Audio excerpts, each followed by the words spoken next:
আর মঙ্গোলীয়দের চেতনা কি ছিল? মঙ্গোলীয়রা ছিল পৃথিবীর সবচেয়ে অসভ্য, অশিক্ষিত, বর্বর জাতি, যাদের কাছে না শিক্ষা ছিল না নিয়ম কানুন ছিল। তারা শুধু বুঝতো মানুষের রক্ত পান করতে হবে, মানুষকে নৃশংস পশুর মতো হত্যা করতে হবে। এই জন্য ওই যুগের আলেম ওলামারা মনে করেছিল এরাই ইয়াজুজ এবং মাজুজ। মঙ্গোলীয়রা যখন মঙ্গল থেকে বের হলো, তাতারেরা, চেঙ্গিসকা, হালাকু খারা, তখন এই গোটা মুসলিম বিশ্বের বড় বড় আলেম ওলামারা ফতোয়া দিয়েছিলেন এরাই ইয়াজুজ মাজুজ বের হচ্ছে। সবচেয়ে মজার বিষয় হচ্ছে, বা সবচেয়ে ইন্টারেস্টিং বা শিক্ষণীয় হচ্ছে, ক্রুসেডার এবং মঙ্গোলীয় এই দুই বড় বড় বিপদ একই সাথে মুসলমানদের উপর আপতিত হয়েছিল 50 থেকে 100 বছরের ব্যবধানে।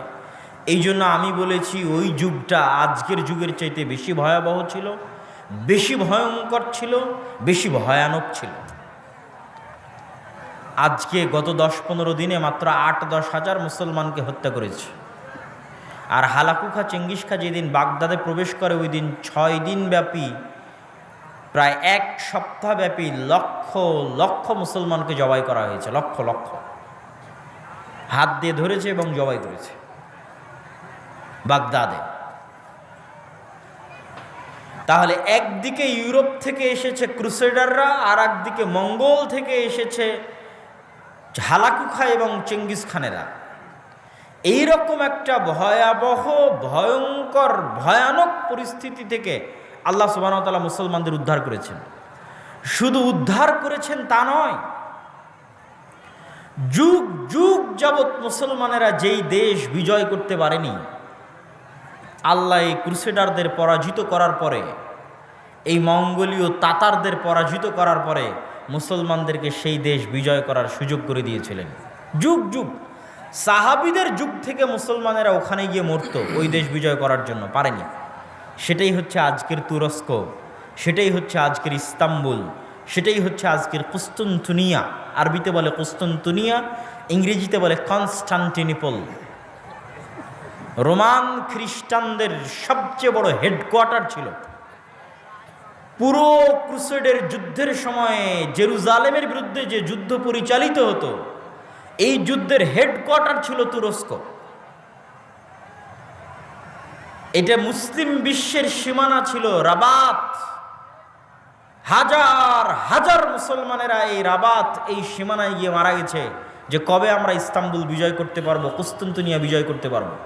তাহলে দেখেন, মাত্র 200 বছরের মধ্যে ক্রুসেডাররা জেরুজালেম দখল করে নিল, মঙ্গোলীয়রা বাগদাদে লক্ষ লক্ষ মুসলমানকে জবাই করল।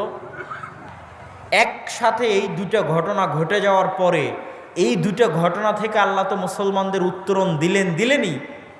ক্রুসেডারদেরকে পরাজিত করে আরব বিশ্ব থেকে বিতাড়িত করা হলো, মঙ্গোলীয়দেরকে বিতাড়িত করা হলো। শুধু এখানেই নয়, আল্লাহ সুবহানাহু ওয়া তাআলা মুসলমানদের, ক্রুসেডারদের যে হেডকোয়ার্টার ছিল তুরস্ক, ইস্তাম্বুল, কনস্টান্টিনোপল, সেটাও বিজয় করার তৌফিক দিলেন। এবং সেখানেই প্রতিষ্ঠিত হলো মুসলমানদের শেষ খেলাফা, উসমানীয় খেলাফত। এগুলো সবগুলো ঘটল 200 থেকে 300 বছরের মধ্যে। তাহলে যেই মুহূর্তে ক্রুসেডাররা এবং মঙ্গোলীয়রা বাগদাদ এবং জেরুজালেমে আক্রমণ করেছিল, ওই অবস্থা থেকে আল্লাহ উত্তরণ দিয়ে যদি কনস্টান্টিনোপল বিজয় করাতে পারেন, আজকে মুসলমানেরা যেই ভয়াবহ ভয়ানক পরিস্থিতির মধ্যে আছে, এখান থেকে আল্লাহ সুবহানাহু ওয়া তাআলা উত্তরণের ব্যবস্থা করে দিবেন। কিন্তু আপনাকে জানতে হবে তারা উত্তরণ পেয়েছিল কিভাবে। দুইজনের নাম বলে, তাদের সংক্ষিপ্ত ইতিহাস বলে আমরা আমাদের এই পর্ব শেষ করব। একজন হচ্ছেন সালাহুদ্দিন আল আইয়ুবী রাহিমাহুল্লাহ রাহমাতান ওয়াসিআ, আরেকজন হচ্ছে সাইফুদ্দিন কুতজ জহিরুদ্দিন বেরবাস রাহিমাহুমুল্লাহ রাহমাতান ওয়াসিআ। যেই মুহূর্তে ক্রুসেডারেরা গোটা জেরুজালেম 70 থেকে 80 বছর যাবৎ দখল করে আছে, ওই মুহূর্তে ক্রুসেডারদেরকে মসজিদে আকসা থেকে বিতাড়িত করে মসজিদে আকসা বিজয় করেছিলেন সালাহুদ্দিন আইয়ুবী। সালাহুদ্দিন আইয়ুবীর উত্থান কিভাবে হয়েছিল? সালাহুদ্দিন আইয়ুবী কোথায় থেকে এসেছিলেন? সালাহুদ্দিন আইয়ুবীর যে সময় উত্থান, ওই সময় আব্বাসীয় খেলাফতের পতনের সময়। এখন পর্যন্ত তিনটে বড় খেলাফা মুসলিম বিশ্বে প্রতিষ্ঠিত হয়েছিল। এক, খোলাফায়ে রাশিদিনের 40 বছর, আবু বকর, ওমর, উসমান, আলী। 2, উমাইয়া খেলাফত। উমাইয়া খেলাফতে সবচেয়ে বেশি দেশ বিজয় হয়েছে। উমাইয়া খেলাফত আমলে মুসলমানদের কাজই ছিল দেশ বিজয় করা। আব্বাসীয় খেলাফতে তেমন একটা দেশ বিজয় হয়নি। আব্বাসীয় খেলাফতে হয়েছে জ্ঞান বিজ্ঞানের চর্চা। মুসলমানেরা জ্ঞান বিজ্ঞানে বিশ্বের সবচেয়ে বড় বড় বিশ্ববিদ্যালয় বাগদাদ এবং কর্ডোভায় তৈরি করে ফেলেছিল। যদিও কর্ডোভা ছিল আব্বাসীয়দের বাইরে উমাইয়া খেলাফতের অধীনে, আর আব্বাসীয়দের শেষ আমল ছিল সেলজুক, মামলুক, এইরকম খণ্ড খণ্ড সালতানাতের অধীনে। তারপরে নতুন খেলাফত আসলো উসমানীয় খেলাফত। তাহলে যখন সালাহুদ্দিন আইয়ুবীর উত্থান হচ্ছে, তখন মুসলমানদের শক্তিশালী কেন্দ্রীয় কোনো শাসন ব্যবস্থা নাই। নওগাঁর একজন আমির, রাজশাহীর আর একজন আমির, ঢাকার একজন আমির, দিনাজপুরের একজন আমির, এইরকম মুসলিম দেশগুলো খণ্ড বিখণ্ড আকারে আমির ছিল। কেউ সিরিয়ার হালবের আমির, কেউ সিরিয়ার হেমসের আমির, কেউ মিশরের আমির, এইভাবে ছিল। ওই সময় সেলজুকদের হাতে জামেআতুল আজহার, আজহার বিশ্ববিদ্যালয়ের আলোকে বাগদাদে একটি মাদ্রাসা তৈরি হয়েছিল, তার নাম মাদ্রাসা নিজামিয়া। আপনারা এখনো শুনবেন যে দারসে নিজামি এখনো বলা হয়। এই যে পাতাড়ি মাদ্রাসা যখন কওমি মাদ্রাসা ছিল, তখন দেখবেন এখানে লেখা হতো যে দারসে নিজামিতে পরিচালিত হয়। এই দারসে নিজামিটা এসেছে ওই নিজামিয়া মাদ্রাসা। যিনি শিক্ষামন্ত্রী ছিলেন নিজামুল মুলক তার নাম, তিনি মাদ্রাসাটা তৈরি করেছিলেন, তার নামে মাদ্রাসার নাম মাদ্রাসা নিজামিয়া। ওই মাদ্রাসা নিজামিয়া থেকে বড় বড় ছাত্র তৈরি হয়েছে। ইবনে আসাকির তৈরি হয়েছে, তারিখে দেমাশকের লেখক ইবনুল আসির তৈরি হয়েছে, আরও বড় বড় আলেম ওই মাদ্রাসা নিজামিয়া থেকে এসেছে। এই মাদ্রাসা নিজামিয়ার ছাত্ররাই পরবর্তীতে ক্রুসেডারদের কাছ থেকে এবং মঙ্গোলীয়দের কাছ থেকে মুসলমানদের আজাদ করার জন্য জিহাদের নেতৃত্ব দিয়েছিলেন। এখান থেকে উত্থান ঘটে সালাহুদ্দিন আইয়ুবী রাহিমাহুল্লাহ। সালাহুদ্দিন আইয়ুবী রাহিমাহুল্লাহ তার চাচা আসাদুদ্দিন শেরকোহের সাথে মিশরে একটি অভিযান পরিচালনা করতে এসে তিনি মিশরের দায়িত্বপ্রাপ্ত হন। আস্তে আস্তে তিনি মিশর এবং সিরিয়া দুই দেশেরই দায়িত্বপ্রাপ্ত হন। এই দুই দেশের দায়িত্বপ্রাপ্ত হওয়ার পরে জেরুজালেম বিজয়ের আগ পর্যন্ত অসংখ্য মুনাফিকের তাকে মোকাবেলা করতে হয়েছে। শুধু মুনাফিকে ভরা। ক্রুসেডাররা নারী দিয়ে আর টাকা দিয়ে মুসলমান আমির ওমারাদের কিনে নিত। কেউ ইসলামের কারণে জিহাদ করতে ইচ্ছুক ছিল না। সবার মাথায় আছে জাতীয়তাবাদের কারণে জাতিভিত্তিক জিহাদ হতে পারে। যেমন ইসরায়েলের বিরুদ্ধে আরব বিশ্ব তিনটে যুদ্ধ করেছে জাতীয়তাবাদের উপর ভিত্তি করে। একটা যুদ্ধ জিততে পারেনি, কেননা যুদ্ধটা ছিল জাতীয়তাবাদের কারণে। তো জেরুজালেম যখন ক্রুসেডাররা দখল করে নিয়েছিল, তখনও যুদ্ধ হয়েছিল জাতীয়তাবাদের কারণে, জিততে পারেনি। সালাহুদ্দিন আইয়ুবী এই সমস্ত মুনাফিকদেরকে হত্যা করতে করতে, এই সমস্ত মুনাফিকদেরকে ষড়যন্ত্র থেকে মুসলিম উম্মাকে মুক্ত করে তারপরে তিনি মনোযোগ দিলেন জেরুজালেম বিজয়ের জন্য। জেরুজালেম বিজয়ের আগেই, তারও আগে ইমাদউদ্দিন জিঙ্কি, নূরউদ্দিন জিঙ্কি, তাদেরই সিলসিলার ছিলেন সালাহুদ্দিন আইয়ুবী। ইমাদউদ্দিন জিঙ্কি আর নূরউদ্দিন জিঙ্কি তারা জেরুজালেম বিজয় করবেন এই জন্য একটা মিম্বার বানিয়েছিলেন সিরিয়াতে। যেই দিন জেরুজালেমের মসজিদ আকসা বিজয় হবে, সেই দিন এই মেম্বার মসজিদ আকসায় স্থাপন করা হবে। ওই মেম্বার এখনও মসজিদ আকসায় আছে। সালাহুদ্দিন আইয়ুবীরও স্বপ্ন ছিল, এই যে মেম্বার তৈরি করা হয়েছে, এই মেম্বার আমাকে জেরুজালেমে স্থাপন করতে হবে, মসজিদ আকসায় স্থাপন করতে হবে। এই স্বপ্নে তিনি হজও করেননি, ওমরাও করেননি। পৃথিবীতে আল্লাহর 3টা ঘর আছে, কাবা, মসজিদে নববী আর মসজিদ আকসা। এই 3টা ঘরের একটা ঘর, 3টা ঘরই তো আল্লাহর ঘর। মসজিদ আকসার ফজিলত সম্পর্কে আমি আলোচনা করব, এখানে একটু আপনাদেরকে হিন্টস দিয়ে তারপরে যাব ইনশাল্লাহ মসজিদ আকসার ফজিলতে। আল্লাহ সুবহানাহু ওয়া তাআলার এই 3টা ঘরের একটা ঘরকে অন্যের দখলে রেখে কেমন করে আমি আল্লাহর আর একটা ঘর জিয়ারতে যেতে পারি, আল্লাহর আর একটা ঘরে হজে যেতে পারি, আল্লাহর আর একটা ঘরে উমরায় যেতে পারি, অথচ ওই মুহূর্তে আল্লাহর আর একটা ঘর বন্দি অবস্থায় আছে। এই ব্যথা, এই কষ্ট সালাহুদ্দিন আইয়ুবীর অন্তরে ছিল, সালাহুদ্দিন আইয়ুবীর হৃদয়ে ছিল। এই জন্য তিনি হজও করেননি, উমরাও করেননি। আগে মসজিদ আকসা বিজয় করবেন, আল্লাহর আর একটা ঘর আগে মুক্ত করবেন বন্দি দশা থেকে, আল্লাহর আর একটা ঘর আগে মুসলমানদের জন্য উন্মুক্ত করে দিবেন, তারপরে তিনি আল্লাহর অন্য ঘর, সেটা বিজয়ের, সেটা জিয়ারতের জন্য যাবেন, হজ এবং উমরা আদায় করার জন্য যাবেন। আজকে 70-80 বছর থেকে মুসলমানেরা মসজিদ আকসা দেখতে যেতে পারে না। আপনারা কতজন হাজি আছেন আজকে এখানে বসে আছেন, মসজিদে নববী দেখেছেন, মক্কার মসজিদ দেখেছেন, মসজিদ আকসা দেখতে যেতে পারেননি। এ আফসোস থাকা উচিত অন্তরে। এটাও ওই 3টা মসজিদের একটা মসজিদ যেখানে দেখতে যাওয়া উচিত, ওই 3টা মসজিদের একটা মসজিদ যেখানে গেলে অতিরিক্ত নেকি আছে সালাতের জন্য। এটা মুসলমানদের প্রথম কিবলা, কিন্তু আমরা 70-80 বছর থেকে যেতে পারি না। পৃথিবীর 100 থেকে 150 কোটি মুসলমান তাদের 3য় পবিত্রতম স্থান দেখতে যেতে পারে না। এই কষ্ট মুসলমানদের অন্তরে থাকতে হবে, আপনার সন্তানের অন্তরে এই কষ্ট দিতে হবে। এই কষ্ট সালাহুদ্দিন আইয়ুবীর অন্তরে ছিল দেখেই সালাহুদ্দিন আইয়ুবী মসজিদ আকসা বিজয় করতে পেরেছে। আপনার অন্তরে এই কষ্ট প্রবেশ করাতে হবে, আপনার সন্তান সন্ততি বংশধরের অন্তরে এই কষ্ট দিতে হবে যে মসজিদ আকসা আমাদের মসজিদ, মসজিদ আকসায় আমরা সালাত আদায় করতে চাই।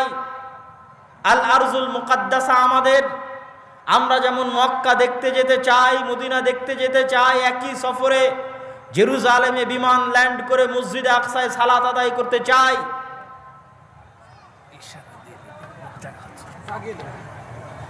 আপনারা যারা একটু সামনের দিকে যদি অল্প অল্প করে চেপে বসেন, পিছনে লোকজন জায়গা পাচ্ছে না, একটু অল্প অল্প করে একটু চেপে বসেন যাতে পিছনে লোকজন বসতে পারে, একটু সহযোগিতা করেন। জাযাকুমুল্লাহু খায়রান, বারাকাল্লাহু ফিকুম। আগে আসেন, পিছনের লোক দাঁড়িয়ে আছে, আগে আসেন। যে পিছনে অনেক লোক ঘোরাফেরা করছে, দাঁড়িয়ে আছে, তারা বসতে পারছে না। আপনারা একটু একটু করে সামনের দিকে আগালে তারা বসার সুযোগ পাবে। জি, সম্মানিত উপস্থিতি, সালাহুদ্দিন আইয়ুবীর অন্তরে এই কষ্ট ছিল যে তিনি মসজিদে আকসায় সালাত আদায় করতে পারেন না, মসজিদে আকসায় প্রবেশ করতে পারেন না, মুসলমানেরা পারে না। এই দুঃখে, এই কষ্টে তিনি হজ করেননি, উমরা করেননি। এই দুঃখে, এই কষ্টে তিনি মেম্বার তৈরি করেছিলেন সম্পূর্ণ আলাদা। যেই দিন মসজিদ আকসা বিজয় হবে সেই দিন এই মেম্বার ওখানে স্থাপিত হবে। সেই যুদ্ধের সময় চলে আসলো, হিত্তিনের যুদ্ধ। 1187 খ্রিস্টাব্দে হিত্তিনের যুদ্ধ। শায়েখ আব্দুর রাজ্জাক বিন ইউসুফের মুখে দাজ্জালের লম্বা হাদিসে শুনেছেন। দাজ্জাল তামিম আদ-দারিকে জিজ্ঞেস করে, আখবিরুনি আন বুহায়রা তাবারিয়া, তোমরা আমাকে বুহায়রা তাবারিয়া সম্পর্কে বলো, বুহায়রা তাবারিয়াতে কি পানি আছে?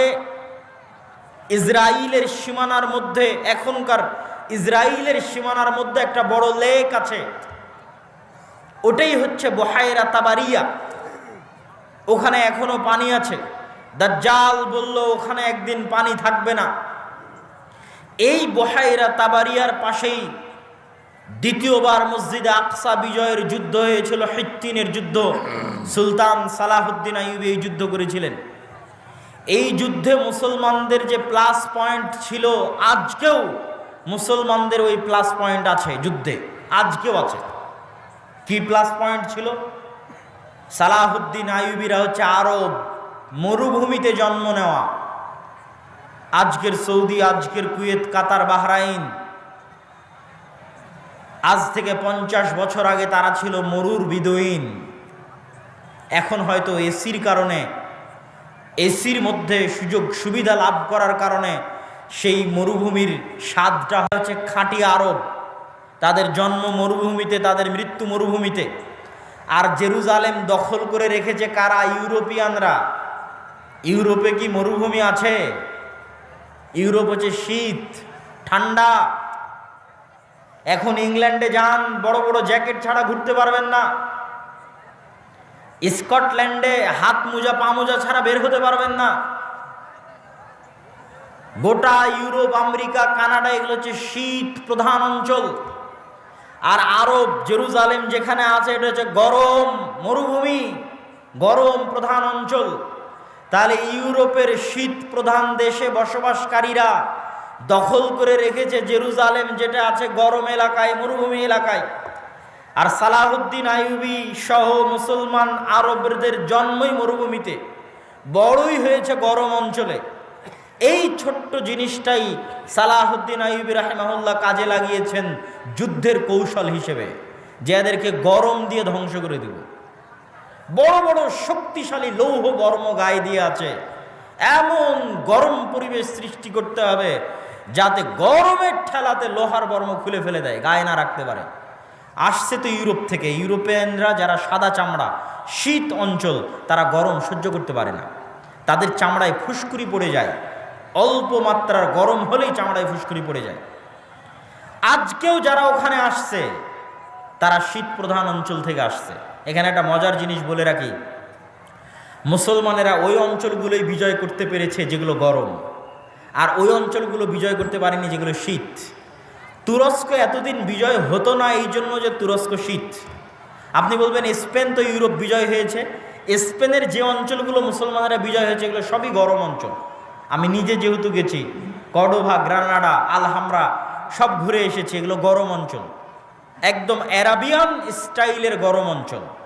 যেখানে থেকে শীত শুরু, ওখান থেকে আর মুসলমানেরা বিজয় করতে পারেনি।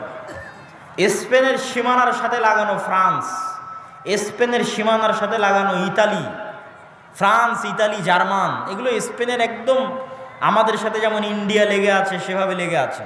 তো মুসলমানেরা স্পেন বিজয় করে আর ফ্রান্সে ঢুকতে পারেনি, স্পেন বিজয় করে আর ইতালিতে ঢুকতে পারেনি। তার সবচেয়ে বড় কারণ ছিল শীত। মুসলমানেরা অভ্যস্ত ছিল গরমে, তারা শীতে যুদ্ধ করতে পারতো না। তাহলে জেরুজালেম যারা দখল করে রেখেছে আর আসছে শীত এলাকা থেকে। সালাহুদ্দিন আইয়ুবী যুদ্ধের ট্রিক্সে খাটালেন যে আমি তাদেরকে পানির যে সরবরাহগুলো আছে এগুলো থেকে একদম আশেপাশের 15-20 কিলোমিটার খালি মরুভূমি থাকবে, এরকম মরুভূমিতে নিয়ে যাব। তো যুদ্ধ শুরু করলেন স্বাভাবিক শহর এলাকাতেই, একটু করে আগান, একটু করে পিছান, একটু করে আগান, একটু করে পিছান।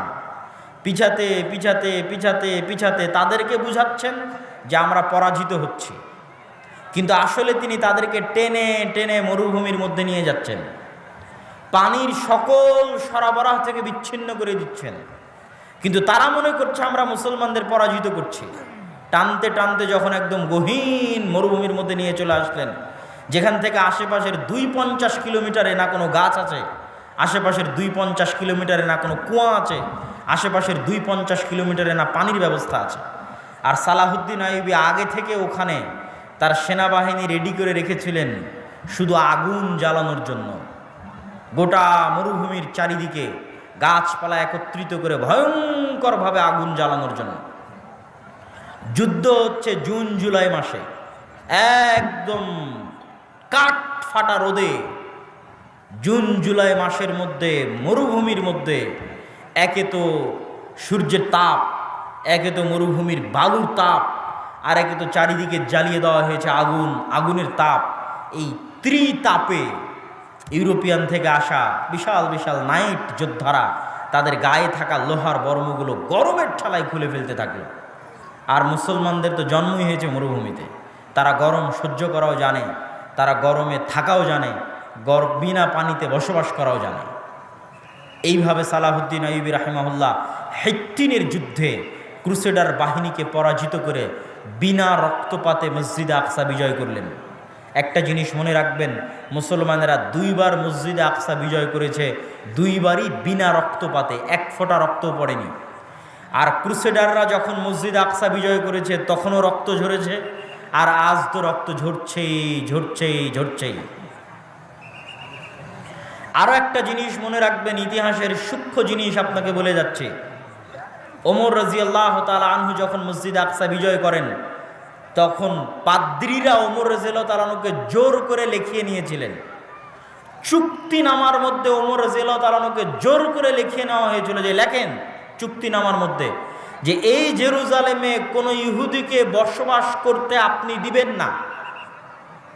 ওমর রাদিয়াল্লাহু তাআলা আনহুর কাছে খ্রিস্টানদের দাবি যে আপনি জেরুজালেম বিজয়ের যে চুক্তি, এই চুক্তিতে লেখেন যে এই জেরুজালেমে আপনি কোনো ইহুদিকে বসবাস করতে দিবেন না। এই চুক্তি এখনও আছে লিখিত আকারে।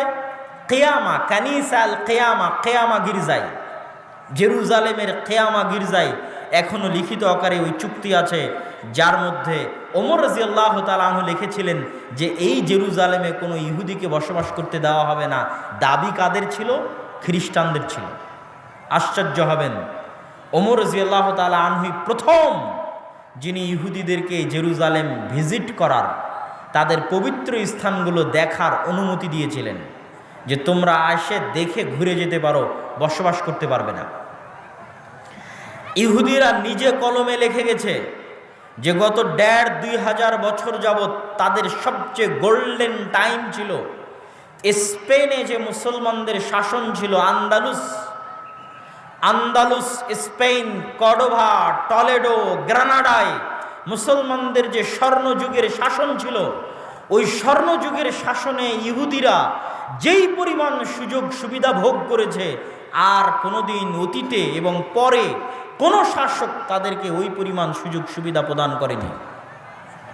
ওই সময় তারা জ্ঞান বিজ্ঞান শিখে, নতুন নতুন থিওরি তাদের মাথায় আসে। তারা খ্রিস্টানদের মধ্যে ভাঙ্গন তৈরি করে, প্রোটেস্ট্যান্ট খ্রিস্টান আবিষ্কার করার মাধ্যমে মুসলমানদের মধ্যে ভাঙ্গন তৈরি করে, প্ল্যান করে কিভাবে পুনরায় জেরুজালেমে ফিরে যেতে হবে, কিভাবে পুনরায় দখল করা যাবে। এগুলো সকল প্ল্যান তারা ওই সময় করে। বলছিলাম, ওমর রাদিয়াল্লাহু তাআলা আনহু যেমন বিনা রক্তপাতে মসজিদ আকসা বিজয় করেছিলেন, সুলতান সালাহুদ্দিন আইয়ুবীও তেমনি বিনা রক্তপাতে মসজিদ আকসা বিজয় করেছিলেন। এই মসজিদে আকসা বিজয়ের ৬০-৭০ বছরের মাথায় তখনও পরিপূর্ণ আরব বিশ্ব ক্রুসেডার থেকে খালি হয়নি। ৬০-৭০-৮০ বছরের মাথায় মঙ্গোলীয়দেরকে পরাজিত করছেন সাইফুদ্দিন কুতজ, আর জহিরুদ্দিন আল বেরবাস পরাজিত করছেন। মঙ্গোলীয়রা চীনের সীমান্ত থেকে বের হয়ে Uzbekistan, Kyrgyzstan, Kazakhstan, Afghanistan, Samarkand, Bukhara পায়ের নিচে পিষতে পিষতে ইরান, নিশাপুর পিষতে পিষতে ইরাকের বাগদাদ, লক্ষ লক্ষ মুসলমানের মাথা কেটে এই ঝড়কে পৃথিবীতে থামানোর মতো কেউ ছিল না। মুসলমানেরা লিখতে বাধ্য হয়েছে আর ইয়াজুজ মাজুজ। মাত্র ১০০ বছরের ব্যবধানে একদিকে ক্রুসেডাররা আর একদিকে মঙ্গোলীয়রা। এর চেয়ে ভয়াবহ পরিবেশ পৃথিবীর ইতিহাসে মুসলমানেরা আর কোনো দিন দেখেনি। আজকের পরিবেশ অত ভয়াবহ নয়, ওই দিন পরিবেশ যত ভয়াবহ ছিল। এই যে তাদের স্রোত, এই স্রোত গিয়ে থামলো মিশরে। মিশরে তখন ক্ষমতায় ছিলেন সালাহুদ্দিন আইয়ুবীর পরই। সালাহুদ্দিন আইয়ুবীর পরপরই মামলুকরা ক্ষমতায় আসে। মামলুক কারা? আজকে যেমন মাদ্রাসাগুলোতে এতিমখানা আছে, এতিমখানায় ছাত্ররা পড়ে। ওই যে নিজামিয়া মাদ্রাসা নিজামিয়ায় পড়াশোনা করত বিভিন্ন অঞ্চল থেকে আসা গরিব, দাস, গোলাম, ইয়েতিম ছাত্ররা। ওই সমস্ত ছাত্রদের দিয়ে শুধু জিহাদের জন্য একটা টিম ছিল। তারাই জিহাদ করতে করতে করতে করতে একসময় তাদের হাতেই ক্ষমতা চলে আসে। বিশেষ করে সালাহুদ্দিন আইয়ুবীর মৃত্যুর পরে তার ছেলে অথবা তার ছেলের ছেলের স্ত্রী শাজারাতুদ্দুর যখন মামলুক কোনো একজন বাদশাকে বিবাহ করেন, তখন মামলুকেরা পরিপূর্ণ ক্ষমতায় চলে আসে। এই মামলুকদেরই ছিল সাইফুদ্দিন কুতজ সেনাপতি, এই মামলুকদেরই ছিল সেনাপতি জহিরুদ্দিন বেরবাস। তাদের সাথে দ্বিতীয় যুদ্ধ হচ্ছে আইনে জালুতের যুদ্ধ। তথা 1187 মাত্র 60-70-80 বছর পরে আইনে জালুতের যুদ্ধ হচ্ছে মঙ্গোলীয় হালাকু খা চেঙ্গিস খানের বিরুদ্ধে। পৃথিবীর ইতিহাসে এটা তাদের প্রথম পরাজয়। তারা ভুলেই গেছিল যে কেউ তাদের পরাজিত করতে পারে। আর এই মিশরে যদি তারা পরাজিত না হতো তাহলে পুনরায় মঙ্গোলীয়দের হাতে বাইতুল মুকাদ্দাস ধ্বংস হয়ে যেত। তাদের কাছে তো আর বাইতুল মুকাদ্দাস পবিত্র না, তাদের হাতে কাবা ধ্বংস হয়ে যেত, তাদের হাতে মসজিদে নববী ধ্বংস হয়ে যেত। মসজিদে নববী, কাবা এবং বাইতুল মুকাদ্দাস ধ্বংস হওয়ার আগের শেষ যুদ্ধ ছিল বাগদাদ ধ্বংস হয়ে যাওয়ার পরে, সিরিয়া ধ্বংস হয়ে যাওয়ার পরে শেষ যুদ্ধ ছিল মিশর আইনে জালুতের যুদ্ধ। সাইফুদ্দিন কুতুজ এবং জাহিরুদ্দিন বেরবাস এই যুদ্ধে অবতীর্ণ হয়েছিলেন এবং এটাও একটি অসম যুদ্ধ ছিল, তথা মুসলমানদের সংখ্যা ছিল কম আর তাদের সংখ্যা ছিল বেশি। সম্মানিত উপস্থিতি,